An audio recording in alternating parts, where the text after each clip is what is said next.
بعض اوقات یہ ہوتا ہے کہ کسی ایسی اسٹرانگ سچویشن کے اندر ہم آ گئے، کوئی ایسی سچویشن ہمارے ارد گرد ایسی وقوع پذیر ہو جاتی ہے جس کی وجہ سے ہم ذہنی دباؤ کا شکار ہو جاتے ہیں. صحیح ہے. اور کچھ بعض اوقات یہ ہوتا ہے کہ کوئی ایسی ڈیمانڈ آ جاتی ہے. صحیح ہے. فار ایگزامپل کہ اگر کوئی اسٹوڈنٹ ہے، اگر اس کو ایگزامینیشن کا اس کے لیے ایک پیریڈ اس کو درکار ہوتا ہے، اور جب وہ اپنے ایگزامینیشن کی طرف اس کا جو وقت ہوتا ہے، جب مقررہ وقت قریب آ رہا ہوتا ہے تو وہ اس کا سٹریس لیول ہائی ہوتا ہے. اسی طریقے سے اگر کوئی کاروباری شخص ہے، اس نے اپنے ٹارگیٹ پورا کرنا ہے تو وہ بھی سٹریس کا شکار. یعنی جو ڈیمانڈز ہوتی ہیں یہ بھی اسی جو سٹریس ہوتا ہے وہ بھی اس کو بھی انکریز کر رہی ہوتی ہیں. صحیح ہے. بالکل آپ درست یہ تو آپ کہہ رہے ہیں کہ یہ علامات ہیں، یہ وجوہات ہیں، یہ اسباب ہیں. یہ تو ہر ایک کو نظر آ رہا ہوتا ہے کہ ایک شخص ذہنی تناؤ کا شکار ہے، کسی کو اپنی اولاد سے یعنی دیکھا جائے تو میں اور آپ ہم بھی سٹریس کے شکار ہوتے ہیں، کیونکہ ہم بھی ایک نارمل شخص کی طرح پوری زندگی گزار رہے ہوتے ہیں. تو بہتر شخص وہی ہوتا ہے جو اپنی زندگی کے اندر سٹریس کو کم کرے، صحیح ہے، منیمائز کرے، کیونکہ سٹریس تو ہر شخص کے ساتھ ہے. کیونکہ اگر دیکھا جائے تو جو سٹریس ہے اس کا آپٹیمم لیول باڈی کے اندر ہونا ضروری ہے. اگر وہ بھی اگر نہ ہو تو پھر ہم اپنے ٹارگیٹ کو اچیو نہیں کریں گے. یعنی اگر پھر تو ہم بالکل ریلیکس ہو جائیں گے. ایک شخص ہے، اس کو اگر کوئی گول نہیں دیا گیا، اس کو ڈیڈ لائن نہیں دی گئی تو وہ پھر ریلیکس ہے. جب جو ڈیڈ لائن ہوتی ہے وہ سٹریس بیسیکلی کریٹ کر رہی ہوتی ہے. لیکن جو نارمل شخص ہے وہ اس ڈیڈ لائن کو اچیو کرنے کے لیے اپنے سٹریس کو مینیج کرتا ہے، اور مینیج کرنے کے بعد پھر اپنے ٹائم کو مینجمنٹ کی طرف آتا ہے تاکہ اس سٹریس کو منیمائز کرے اور اپنے ٹارگیٹ کو اچیو کرے. اب یعنی یہ تو ہم دیکھیں کہ یہ ساری وجوہات ہیں یا علامات ہیں یا اسباب ہیں، یا ایک مریض آپ کے پاس آتا ہے اور وہ آپ کو بتاتا ہے کہ میرے ساتھ یہ ہو گیا ہے، میں اس وجہ سے ذہنی تناؤ کا شکار ہوں. اسلام اور دین وہ آپ کو ایسا لاہ عمل دیتے ہیں جس سے آپ ابتدا ہی ذہنی تناؤ کا شکار نہیں ہو سکتے. یعنی آپ اگر ان ہدایات پر عمل کریں گے جو اللہ رب العزت نے آپ کو دی ہیں، یا ان فرامیل پر عمل کریں گے جو نبی کریم علیہ السلام نے ہمارے لیے وضع فرمائے ہیں، یا وہ احوال اور واقعات آپ دیکھیں گے جو صحابہ کرام کے ساتھ گزرے ہیں یا اہل معرفت کے ساتھ گزرے ہیں، تو ابتداءً ہی آپ ذہنی تناؤ کا شکار نہیں ہوں گے. آپ دیکھیں، اس لیے سٹریس ہو یا ڈپریشن ہو، یہ اسلام کی تاریخ میں آپ کو یہ بیماریاں اس اعتبار سے نہیں ملیں گی جس طرح اس کو مغرب بیان کرتا ہے. ان کے ہاں تو پورا کتابیں پڑھائی جاتی ہیں اس پر. ہمارے ہاں اس طرح نہیں ہے کہ مایوسی پر کتابیں پڑھائی جائیں، یا کوئی شخص اگر ذہنی تناؤ کا شکار ہے تو اس کو کتابیں پڑھائی جائیں، اس کی کاؤنسلنگ کی جائے. ایسا نہیں ہے. کیوں کہ ہم جن ہدایات کی بات کرتے ہیں وہ ابتداءً ہی آپ کو ذہنی تناؤ سے بچا لیتا ہے. اب دیکھیے، ایک شخص تناؤ کا شکار اس لیے ہوتا ہے بسا اوقات کہ اس کے وجود میں مستقبل کے خوف کی حس پائی جاتی ہے. مستقبل کا ایک خوف اس کے وجود کے اندر پایا جاتا ہے کہ یعنی اگر یہ پورا نہ ہوا تو شاید میں زندہ نہیں رہوں گا، میرے معاملات رک جائیں گے، اور میرا مال ضائع ہو جائے گا، میرا کاروبار برباد ہو جائے گا. یعنی مستقبل کا آپ کو خوف، یہ دنیا کے اعتبار سے آپ کو یہ خوف لگا رہتا ہے. اہل معرفت آپ کو کہتے ہیں کہ جب آپ اس مستقبل کے خوف کو جب آپ اس انداز سے دیکھیں گے کہ دیکھیے یہ تو ایک کوتا قد قسم کا خوف ہے. مستقبل کے خوف کی اب بات کریں تو مستقبل کے جو خوف ہوتا ہے، فیوچر کا جو فیئر ہے، وہ تو انگزائٹی کی طرف پھر چلا جاتا ہے. صحیح ہے. یعنی آپ کو تشویش ہوتی ہے کہ مستقبل کے میں کیا ہوگا. صحیح ہے. یعنی سٹریس جو آج ہم ڈسکس کر رہے ہیں وہ ہے کہ جو موجودہ سچویشن ہے وہ ہمارے سامنے ایک ٹارگیٹ گول ہے، ہم نے اس کو اچیو کرنا ہے، ہم نے کسی مقام پہ پہنچنا ہے. اس کی مثال اگر اب یہ لے لیں کہ اگر آپ گھر سے روانہ ہوئے اس اسٹوڈیو تک آنے تک، ہم نے عوام کے لیے ہم نے ایک انفارمیشن دینے کے لیے ہم نے ایک پروگرام ریکارڈ کرنا ہے. تو جو راستے میں جب آپ آئے، جو آپ نے ٹائم پیریڈ رکھا، اگر درمیان میں کہیں پر ایسی کوئی obstacle بن گئی جس کی وجہ سے آپ وقت مقررہ پر نہیں پہنچ سکے، تو وہ بھی ایک ذہنی دباؤ ہے کہ میں کیوں نہیں پہنچ رہا. آپ کہیں سفر پہ جا رہے ہیں، راستے میں اگر آپ کو گاڑی خراب ہو گئی ہے، یہ بھی ایک ذہنی دباؤ کا شکار انسان ہو جاتا ہے. اب جو بہتر تو یہ انسان وہ ہوتا ہے جو اپنے سٹریس کو اس وقت مینیج کرے. صحیح ہے. دیکھیں ہم یہی بات کر رہے ہیں کہ آپ مستقبل کے اعتبار سے خوف کا شکار ہو جاتے ہیں. یعنی آپ یہ دیکھتے ہیں کہ میں جن اہداف کو میں نے اختیار کی ہے، جن مقاصد کے تحت میں چل رہا ہوں، میں ان کو پورا کر سکتا ہوں کہ نہیں. مستقبل قریب آپ کہہ لیں. بالکل مستقبل قریب، یہ آپ کے اندر خوف پیدا کرتا ہے. ہم یہ کہتے ہیں کہ جب آپ یہ تصور کریں گے، اہل معرفت یہ کہتے ہیں کہ یہ جس مستقبل سے آپ خوف زدہ ہیں کہ آپ نے یہ ہدف مکمل نہیں کیا، آپ مال کے معاملے میں، رزق کے معاملے میں، اولاد کے معاملے میں، اور ان اہداف کو مکمل نہیں کر سکے، جب آپ کو یہ بتایا جائے گا کہ یہ تو ایک کوتا قد قسم کا مستقبل ہے، یہ ایک عارضی قسم کا مستقبل ہے، اس نے ختم ہو جانا ہے، اور پھر اس کے بعد ایک ایسا مستقبل ہے جس کی آپ کو ضمانت نہیں دی گئی. یہ مستقبل وہ ہے جس کی آپ کو ضمانت دی گئی. رب کائنات نے ضمانت دے دی کہ آپ کا رزق معین ہے، آپ کی عمر معین ہے، آپ کی اولاد، آپ کے معاملات، یہ سارے معین ہیں. یعنی اس دنیا میں آپ کے لیے ہر ایک چیز کی ضمانت دے دی گئی. وہ جو مستقبل ہے جس کی ضمانت نہیں دی گئی، جب آپ کو یہ بتایا جائے گا کہ آپ اس کی فکر کیوں نہیں کرتے، آپ اس مستقبل کی طرف کیوں نہیں دیکھتے، تو یہ تصور جب آپ کریں گے تو یہ چھوٹا سا مستقبل، یہ عارضی سا مستقبل، یہ کوتاہ قد قسم کا مستقبل، اس کا خوف جو آپ کے قلب میں لاحق ہے، یہ خوف آپ کا ختم ہو جائے گا. اور پھر دیکھیں، اور اس کے علاوہ اور بھی آپ کو طرح طرح کے خوف لاحق ہوتے ہیں. مثلاً آپ اپنے جا اور منصب کے اعتبار سے خوف کا شکار ہو جاتے ہیں. اس کو اگر ہم تھوڑا سا ماڈرن سائیکالوجی کے ساتھ ریلیٹ کریں تو ایمبیگوٹی ایک لفظ یوز ہوتا ہے کہ چیزیں کلیئر نہیں ہیں. ہاں صحیح ہے. یعنی ایسی سچویشن جو آپ کو کلیئر نہیں ہے، صحیح ہے. آپ کو پتہ نہیں ہے کہ میں نے آگے کیا کرنا ہے. صحیح ہے. یعنی جس شخص کے اندر ایسی سچویشن پائی جاتی ہے اس کے دماغ کے اندر کہ میں نے آگے کرنا کیا ہے، آنے والے وقت میں نے کیا کرنا ہے، وہ بھی ایک سٹریس ہے. صحیح ہے. یعنی جس طرح کہ آپ بات کر رہے ہیں کہ مستقبل کے بارے میں اس کو نہیں سوچنا چاہیے. صحیح ہے. یعنی اگر وہ ایمبیگوٹی ہے، یعنی جس شخص کا ایک عارضی دنیا کے اندر اس کا ایک ٹارگٹ ہے، تو اسلام کہتا ہے کہ آپ اپنے جو زندگی کے معاملات ہیں ان کو ترتیب دیں. کیونکہ سب سے پہلے جو خوبصورت چیز جو اسلام ہمیں بتاتا ہے کہ وہ ٹائم مینجمنٹ ہے، وقت کی پابندی ہے. جس طریقے سے آپ اس کو بہتر ایکسپلین کر سکتے ہیں، جو نماز ہے اس کی ایک سمپل ہے کہ 5 وقت کی نماز ہے، ہم اس کو وقت کی پابندی کے ساتھ پڑھتے ہیں، مینج ہے. یعنی آپ کو اسلام نے مینجمنٹ سکھا دی، ایمبیگوٹی نہیں ہے. آپ کلیئر ہیں کہ آپ نے یہ کام 5 وقت آپ نے یہ فرض ادا کرنا ہے، تو پھر آپ سٹریسفل نہیں ہوتے. اگر آپ ایمبیگوٹی یہ اگر برقرار رہتی اور آپ کلیئر نہ ہوتے تو پھر آپ کے لیے پرابلم سٹارٹ ہو جاتا. ہم یہ کہتے ہیں کہ اب یہ آپ نے بات بالکل درست کی ہے، لیکن اس میں کچھ جو پہلی میں بات کر رہا تھا، میں چاہتا ہوں کہ میں اس کو مکمل کروں تو شاید میری آپ بات بڑی آسانی سے سمجھ سکیں گے. ہم یہ کہتے ہیں کہ جاہ و مرتبے کے لحاظ سے اور منصب کے اعتبار سے آپ پھر خوف کا شکار ہو جاتے ہیں. آپ لوگوں کو دیکھتے ہیں کہ وہ ذہنی تناؤ کا شکار ہیں. کوئی 18ویں گریڈ کا افسر ہے تو وہ کہتا ہے میں 19ویں میں نہیں جاتا. کوئی FSC کر چکا ہے تو وہ سمجھتا ہے کہ میرا یونیورسٹی میں داخلہ نہیں ہوا ہے. یعنی اس طرح کی چھوٹی چھوٹی الجھنیں آپ کو ذہنی تناؤ کا شکار کرتی ہیں.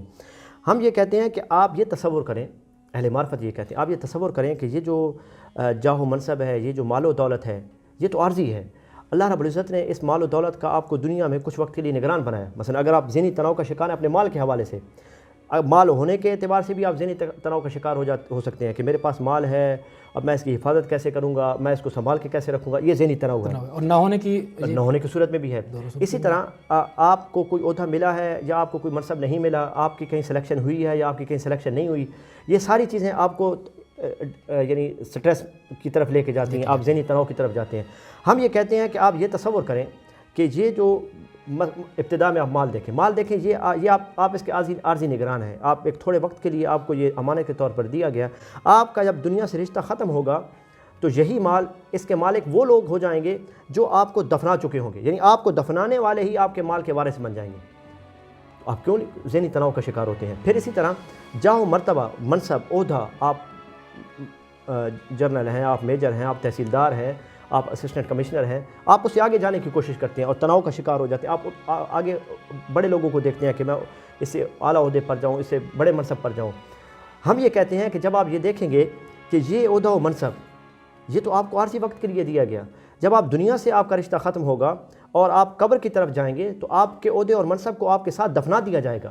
ہو سکتا ہے کہ کوئی کتبہ آپ کی قبر پر لگا دیا جائے جس پر لکھا ہو تحصیلدار صاحب تھے، یہ اسسٹنٹ کمشنر تھے، یہ جنرل منیجر تھے، یہ میجر صاحب تھے.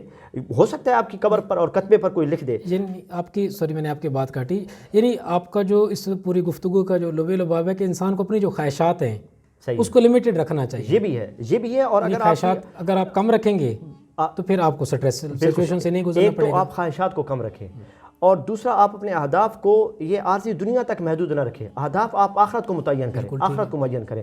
جب آپ کو یہ پتہ چل جائے گا کہ آپ کا دنیا سے رشتہ ختم ہوگا تو یہ آپ کے جاہ و جلال، آپ کا عہدہ و منصب آپ ہی کے ساتھ دفن کر دیا جائے گا. اللہ رب العزت نے آپ کو یہ پیغام دیا. ہر روز آپ مشاہدہ کرتے ہیں ایک شخص دنیا سے جاتا ہے تو کیا اس کا عہدہ برقرار رہتا ہے؟ کیا اس کا منصب برقرار رکھتا ہے؟ کیا اس کا نام برقرار؟ نہیں. دنیا سے گیا، آپ نے اس کا نام لینا چھوڑ دیا. آپ کہتے ہیں این المیت، این الجثہ. آپ کہتے ہیں کہ لاش کہاں ہے، آپ کہتے ہیں کہ میت کہاں ہے، آپ کہتے ہیں جنازہ کہاں ہے. آپ نام بھی نہیں لیتے. تو رب کائنات نے آپ کے نام پر 3 مختلف اعتبار سے خط تنسیخ پھیر دیا. جب آپ کا نام باقی نہیں رہتا تو آپ کا عہدہ اور منصب کیسے باقی رہے گا؟ اس اعتبار سے جب آپ چیزوں کو دیکھیں گے تو پھر آپ مستقبل متعین کریں گے تو آپ اس عارضی مستقبل کو مستقبل نہیں سمجھیں گے، آپ آخرت کے مستقبل کو مستقبل سمجھیں گے۔ آپ جاہ و مرتبہ اور منصب کے حصول کے لیے صرف یہ دنیا کا جاہ و مرتبہ اور منصب حاصل کرنے کی کوشش نہیں کریں گے، آپ کوشش کریں گے کہ رب کائنات کی بارگاہ میں جو منصب ہے، جو میدان محشر میں منصب ملے گا، جو وہاں پر جاہ و عزت ہوگی، میں اس کو حاصل کرنا چاہتا ہوں۔ جب آپ اس اعتبار سے چیزوں کو دیکھیں گے تو پھر آپ کو اگر دنیا میں آپ کسی چیز سے محروم ہو جاتے ہیں، آپ کو کوئی عہدہ نہیں ملتا، آپ کو کوئی منصب نہیں ملتا، آپ کے رزق کے معاملات درست نہیں ہوتے، تو پھر آپ تناؤ کا شکار نہیں ہو جائے، آپ محروم ہیں یا آپ کو چیز حاصل ہوتی ہے، پھر آپ اپنے آپ کو ریلیکس فیل کریں گے۔ رب کائنات اس لیے فرمایا وَمَن يَتَّقِ اللَّهَ يَجْعَل لَّهُ مَخْرَجًا۔ ہم یہ کہتے ہیں کہ جب آپ یہ تصور کریں گے، جب آپ نے اس انداز سے چیزوں کو دیکھنا شروع کر دیا اور سوچنا شروع کر دیا تو اللہ رب العزت نے فرمایا وَمَن يَتَّقِ اللَّهَ يَجْعَل لَّهُ مَخْرَجًا، یعنی جو میرا خوف اپنے دل میں رکھے گا، جو میرے متعلق سوچے گا، مجھ پر ایمان لائے گا، اعمال صالحہ کو اختیار کرے گا، يَجْعَل لَّهُ مَخْرَجًا، تو ہم اس کے لیے اس تنگی سے نکلنے کا کوئی نہ کوئی راستہ بنا دیں گے، يَجْعَل لَّهُ مَخْرَجًا وَيَرْزُقُهُ مِنْ حَيْثُ لَا يَحْتَسِبُ، اور ہم اس کو مادی اور روحانی رزق وہاں سے فراہم کریں گے جہاں سے اس کا گمان بھی نہیں تھا۔ یعنی اگر آپ چاہتے ہیں کہ آپ ذہنی تناؤ کا شکار ہیں اپنے مال کے اعتبار سے، اگر آپ ذہنی تناؤ کا شکار ہیں اپنے جاہ و منصب کے اعتبار سے، اگر آپ ذہنی تناؤ کا شکار ہیں اپنے عہدہ و مرتبے کے اعتبار سے، ان اعتبارات سے اگر آپ ذہنی تناؤ کا شکار ہیں تو آپ اپنے ہدف کو متعین کرنے میں خطا پر ہیں۔ پہلے آپ اپنا ہدف متعین کریں۔ اگر آپ اس عارضی مستقبل کو اپنا ہدف متعین کریں گے تو آپ کا یہ تناؤ ختم نہیں ہو سکتا۔ کچھ کونسلنگ کے بعد آپ یعنی انسان کا جو ہدف ہونا چاہیے وہ آخرت کے حوالے سے ہونا چاہیے۔ جب آخرت کا اگر آپ کا ہدف ہوگا تو پھر آپ اپنے آپ کو ریلیکس فیل کریں گے۔ بالکل۔ جی ناظرین، آپ سن رہے تھے گفتگو عطا المصطفیٰ کی، جو کہ آپ کو زندگی کے ہدف کے بارے میں بتا رہے تھے، اور ماڈرن سائیکالوجی بھی یہی کہتی ہے کہ آپ اپنی زندگی کے گول کو سیٹ کریں، جو آپ کی زندگی کے لانگ ٹرم گول ہیں، جو شارٹ ٹرم گول ہیں۔ اگر آپ کی زندگی کے گول سیٹ ہیں، اگر آپ کی زندگی کے اندر ٹائم مینجمنٹ ہے تو پھر آپ کی زندگی میں سٹریس کم سے کم ہوگا، اور آپ کی زندگی مینج نہیں ہے، کوئی بھی چیز ناظرین دیکھ لیں کہ اگر مینج نہیں ہوتی تو اس میں زندگی کے اندر سٹریس آنا شروع ہو جاتا ہے۔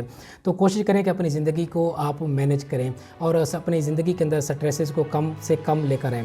اور اگر ہم اپنے ناظرین سے شیئر کرتے جائیں کہ اس سٹریس کی وجہ سے ہماری باڈی کے اوپر کیا اثرات ہوتے ہیں اور اس کی وجہ سے ہم اپنی زندگی کس طریقے سے سفر کر رہے ہوتے ہیں، تو سب سے جو امپورٹنٹ جو فیکٹر آ رہا ہوتا ہے، جب بہت زیادہ ہم اپنے آپ کو سٹریسفل فیل کرتے ہیں تو ہمارے سر کے اندر پین شروع ہو جاتے ہیں، یعنی سر کا درد سٹارٹ ہو جاتا ہے۔ اس کی وجہ سے جو مسل ہمارے ہوتے ہیں وہ ٹینس سٹارٹ ہو جاتے ہیں، وہ مسل کے اندر جو ٹینشن ہوتی ہے وہ ٹرانسفر ہونا شروع ہو جاتی ہے، مسل وہ زیادہ جو سٹریس کے اندر شکار ہوتے ہیں، تو پھر اس کی وجہ سے ہماری باڈی پوری کی پوری ڈسٹرب ہو رہی ہوتی ہے۔ چیسٹ میں پین ہونا یہ بھی اکثر سٹریس کی علامات کے اندر دیکھا گیا ہے۔ اکثر کلائنٹ جو آتے ہیں وہ ان کمپلینٹس کے ساتھ آتے ہیں کہ زیادہ وقت ان کا جو گزرتا ہے دن کے اوقات یا رات کے وقت، تو وہ سر کے اندر زیادہ ان کی پین ہوتی ہے، سر درد کا شکار زیادہ ہوتے ہیں، اور ان کے مسل کے اندر پین سٹارٹ ہوتی ہے، اور اس کی چیسٹ کے جو اندر پین ہوتی ہے وہ ان کے سمٹمز آنے سٹارٹ ہو جاتے ہیں۔ ہائی بلڈ پریشر بھی سٹریس کی ایک ریزن کے اندر شامل ہوتا ہے۔ عطا المصطفیٰ، اگر ان بیماریاں جو جتنی بھی جنم لیتی ہیں وہ ہمارے ذہن کے اندر، اس کی وجہ سے یہ ساری بیماریاں ہماری باڈی کے اندر آ رہی ہوتی ہیں، کیونکہ جو ہمارا برین ہوتا ہے، ماڈرن سائیکالوجی یہ کہتی ہے کہ جو آپ کا برین ہے وہ آپ کی پوری باڈی کو کنٹرول کر رہا ہے، یعنی برین کے اندر جو کچھ آیا تھاٹ وہ پوری باڈی کے اندر ٹرانسفر ہو گیا، یعنی فیلنگ جو ہوتی ہیں وہ پوری باڈی کے اندر ہوتی ہیں۔ اگر ہم غصے کی کیفیت کے اندر ہیں تو ہماری باڈی ویسے ہی ریئیکٹ کرنا شروع ہو جاتی ہے، اگر ہم خوشی کی کیفیت کے اندر ہیں تو ہماری باڈی اس کے حساب سے اس کو ریئیکٹ کر رہی ہوتی ہے۔ تو اس کے اندر اسلامک پوائنٹ آف ویو سے جو بیماریاں جس دباؤ کی وجہ سے پیدا ہو رہی ہوتی ہیں اس کو ہم کیسے منیمائز کر سکتے ہیں؟ پہلے چونکہ پچھلے سوال کے جواب میں ہم نے یہ بات کی ہے کہ جب آپ آخرت کو اپنا ہدف اور مقصد متعین کریں گے، جب اس کوتاہ قد اور چھوٹے سے عارضی مستقبل کو اپنا مستقبل نہیں سمجھیں گے، اور جب آپ اس عارضی اور وقتی جاہ و منصب کو آپ اپنا مستقبل متعین نہیں کریں گے اور آخرت کے ابدی مستقبل کو اپنا مستقبل سمجھیں گے، تو آپ ابتدا سے ہی ذہنی تناؤ کا شکار نہیں ہو سکتے۔ یہ تو ایک بات طے ہو گئی۔ اسی کی وجہ سے رب کائنات نے فرمایا کہ جب آپ آخرت کو اپنا ہدف متعین کر لیتے ہیں تو پھر اللہ رب العزت کی طرف آپ کا رجوع ہوتا ہے۔ وَمَن يَتَّقِ اللَّهَ يَجْعَل لَّهُ مَخْرَجًا، اللہ رب العزت کی طرف جس کا رجوع ہوتا ہے، يَجْعَل لَّهُ مَخْرَجًا، وہ جتنا بھی کسی تناؤ کا شکار ہو، اس کا قلب کسی تنگی کا شکار ہو، رب کائنات اس کے لیے راستہ بنا دیتا ہے۔ وَيَرْزُقُهُ مِنْ حَيْثُ لَا يَحْتَسِبُ، اور جس چیز کا وہ طلبگار ہے رب کائنات اس کو وہ وہاں سے عطا کرتا ہے جہاں سے اس کو گمان نہیں تھا۔ یہ آیت ہم نے پہلے پڑھی۔ اب آپ یہ کہہ رہے ہیں کہ ایک شخص بلڈ پریشر کا شکار ہو جاتا ہے، وہ اعصابی تناؤ کا شکار ہو جاتا ہے، اس کا وجود بوجھل ہو جاتا ہے۔ ہم یہ کہتے ہیں ایک تو ہو گیا کہ آپ کا جو ہدف ہے وہ آخرت ہونا چاہیے، یہ عارضی مستقبل نہیں ہونا چاہیے، وہ مستقبل ہونا چاہیے جو ابدی ہے، جو ابد الآباد تک رہنا ہے، وہ مستقبل ہونا چاہیے۔ دوسرا ہم یہ کہتے ہیں کہ آپ یہ جو تناؤ کا شکار ہوتے ہیں اس وجہ سے ہوتے ہیں، اگر آپ کے پاس مال ہے، آپ کے پاس اولاد ہے، آپ کے پاس جاہ و منصب ہے، تو آپ تناؤ کا شکار ہو جاتے ہیں کہ آپ کے لوگ آپ کی بات ماننا چھوڑ دیتے ہیں۔ مثلا آپ کی اولاد آپ کی نافرمانی کرنا شروع کر دیتی ہے، آپ کے جو ماتحت ہیں، آپ کے ساتھ کام کرنے والے ہیں، وہ آپ کی بات سننا چھوڑ دیتے ہیں، لوگوں سے آپ مایوس ہونا شروع ہو جاتے ہیں، اور اس وجہ سے آپ تناؤ کا شکار ہوتے ہیں کہ لوگ کیوں نہیں میری بات سن رہے، لوگ کیوں نہیں میری بات مان رہے۔ تو اس حوالے سے اہل معرفت یہ کہتے ہیں کہ اس تناؤ سے بچنے کے لیے ضروری ہے کہ آپ اللہ رب العزت کی نافرمانی سے بچیں۔ اہل معرفت کہتے ہیں کہ جب بھی ہم اللہ رب العزت کی نافرمانی کرتے ہیں تو ہم نے یہ دیکھا ہے کہ لوگ ہماری اطاعت چھوڑ دیتے ہیں، یعنی جو ہمارے ماتحت تھے انہوں نے ہماری اطاعت کرنا چھوڑ دی۔ ہم اللہ رب العزت کی نافرمانی کریں گے تو ہمارے ماتحت لوگ، ہماری اولادیں، ہمارے ساتھ رہنے والے لوگ، وہ ہماری اطاعت، ہماری فرما برداری، ہماری بات ماننا چھوڑ دیں گے۔ یعنی ذہن کی وجہ سے، جو ذہنی خیالات کی وجہ سے جو بیماریاں بن رہی ہوتی ہیں، اگر ہم ان تعلیمات پر عمل کریں گے تو یہ اس کا جو خاتمہ ہے یہ ہماری زندگی سے مائنس ہوتی جائیں گی۔ بالکل، آپ دیکھیں صوفیاء کرام، وہ کیوں ان کی زندگی مطمئن ہوا کرتی تھی، وہ کتنے مشکل ماحول میں رہ کر کیوں آسودہ حال اور خوش رہتے تھے، اس کی وجہ کیا ہے؟ آپ دیکھیں حضرت عبد الواحد بن زید، یعنی اگر ہم سوری میں نے آپ کی بات کاٹ دی، یعنی اگر ہماری زندگی کے اندر خواہشات کم ہوں گی تو پھر جس طرح آپ صوفیاء کرام کا بتا رہے ہیں صحیح ہے کہ جو صوفیاء کرام ان کی زندگی کے اندر خواہشات، دنیاوی خواہشات کم ہوتی ہیں، تو اس وجہ سے ان کی زندگی وہ بہت تو زیادہ ہم نے پہلے مطمئن ہے۔ بالکل ابتدا میں کہہ دیا کہ آپ اپنے یہ جو تینوں منابع ہیں، یعنی قلب کا، نفس کا اور دماغ کا، ان کو آپ خواہشات سے، خیالات سے اور جذبات سے مت بھریں۔ اگر آپ بھریں گے تو تناؤ کا شکار ہو جائیں گے۔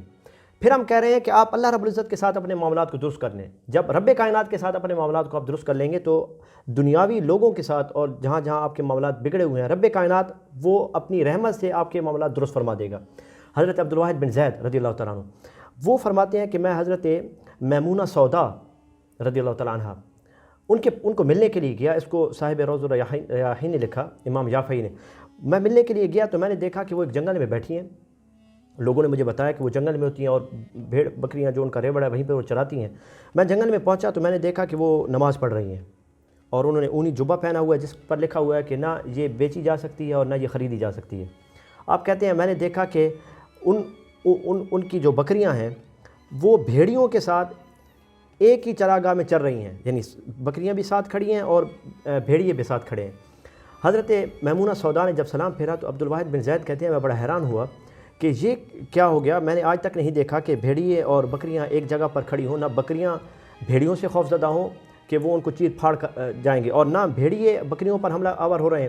تو وہ کہتے ہیں میں نے یہی بات حضرت میمونہ سے پوچھ لی کہ یہ کیا، یہ میں عجیب دیکھ رہا ہوں کہ یہ ان کے درمیان کب سے صلح ہو گئی، یعنی بھیڑیوں اور بکریوں کے درمیان۔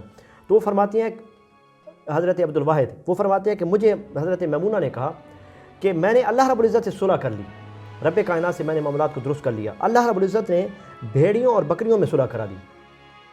یعنی جب آپ کے معاملات اللہ رب العزت سے درست ہوں گے، صحیح ہوں گے، تو اللہ رب العزت اپنی رحمت سے لوگوں کے ساتھ آپ کے معاملات کو درست کر دے گا، اور اس طرح آپ ذہنی تناؤ کا شکار نہیں ہوں گے۔ حضرت ابراہیم بن ادم فرماتے ہیں کہ میں نے ایک چرواہے کو دیکھا، بکریاں چرا، اب دیکھیں وہ لوگ اتنے آسودہ حال، خوشحال، اور کیوں ان تناؤ سے اور اس طرح کی تنگیوں سے آزاد ہوتے تھے۔ اگر ہم ان کی زندگیاں اولیاء کرام کی دیکھیں، انبیاء کرام کی زندگیاں دیکھیں، جب ہم ان کی پوری زندگی کو جب ہم پڑھتے ہیں، دیکھتے ہیں، سننے کو بھی علماء کرام سے ملتا ہے کہ وہ انتہائی، ان کی جو زندگی ہوتی ہے وہ انتہائی سادگی کے ساتھ گزر رہی ہوتی تھی، صحیح ہے، اور کوئی ذہنی دباؤ کہیں پر بھی ایسا ہمیں وہاں پہ کہیں پہ بھی ہمارے نالج کے اندر، ہمارے سننے میں، ہمارے پڑھنے میں کہیں پر بھی ایسا نہیں آیا۔ ان کی زندگیوں کے اندر انتہائی سکون ہی سکون تھا۔ اس کی وجہ یہی تھی، اس کی وجہ یہی تھی کہ وہ یہ کہتے ہیں کہ اگر ہم اللہ رب العزت کے ساتھ اپنے معاملات کو درست رکھیں گے تو رب کائنات اپنی رحمت سے مخلوق کے ساتھ ہمارے معاملات کو بہتر فرما دے گا۔ حضرت ابراہیم بن ادم فرماتے ہیں میں نے ایک چرواہے کو دیکھا، بکریاں چرا رہا تھا، میں حیران ہوا کہ اس کے قریب جب میں گیا تو میں نے اس سے جا کر پوچھا کہ مجھے پانی کی حاجت ہے، یہاں مجھے صحرا میں پانی نہیں ملتا۔ اس نے مجھے کہا کہ آپ پانی کے طلبگار ہیں یا دودھ کے طلبگار ہیں؟ تو میں نے کہا میں تو پانی کا طلبگار ہوں۔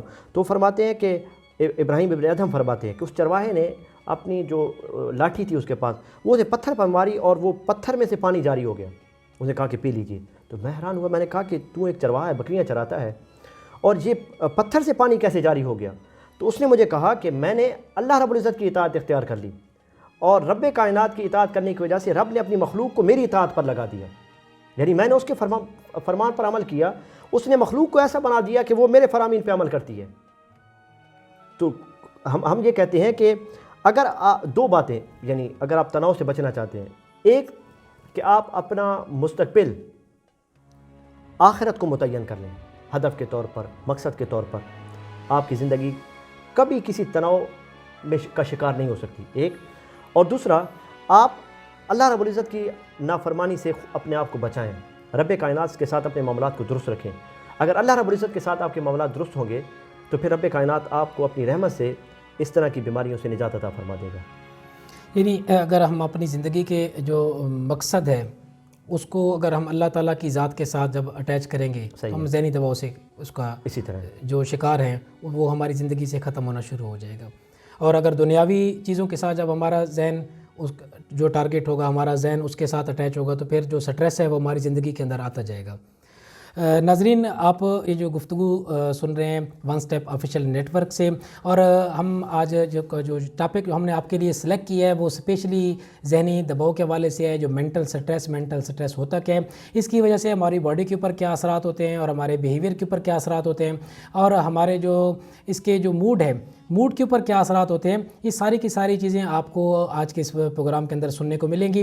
اور اگر ہم اس کے سمٹم اگر ہم آپ کے ساتھ تھوڑا سا اور ایلیبوریٹ کرتے جائیں کہ اگر ہم نے پہلے بات کی تھی کہ ہمارے جو سر کے اندر جو کلائنٹ اکثر جو کمپلینٹ کرتے ہیں کہ سر کے اندر درد ہونا ہے، مسل کے اندر جو ان کے پین سٹارٹ ہو جاتی ہے، یا چیسٹ کے اندر، سینے کے اندر ان کو پین ہوتی ہے، بلڈ پریشر ایک بہت بڑی ریزن ہوتی ہے سٹریس کی، جس کی وجہ سے ہائی بلڈ پریشر اس کو لوگوں کو آنا سٹارٹ ہو جاتا ہے، اور اس کی وجہ سے جو آپ کی جو ڈیلی لائف ہے، جو سیکچول ڈرائیو ہے، اس کے اندر بھی کمی آنی شروع ہو جاتی ہے، آپ کا جو معدہ ہے، اسٹمک ہے، وہ اپسیٹ ہونا سٹارٹ ہو جاتا ہے، جس کی وجہ سے آپ کی جو ڈائٹ ہے وہ ڈسٹرب ہو جاتی ہے، اور اس ڈائٹ ڈسٹرب ہونے کی وجہ سے آپ کی جو باڈی ہے فزیکل، آپ کو وہاں پر ویکنیس ہونا سٹارٹ ہو جاتی ہیں، اور اس کی وجہ سے آپ کی جو نیند کے مسائل ہیں وہ آنے سٹارٹ ہو جاتے ہیں، اور شوگر کی ایک بہت بڑی جو ریزن جو لیٹسٹ ریسرچ کے اندر بتائی گئی ہے کہ اس کے پیچھے بھی سٹریس ہے۔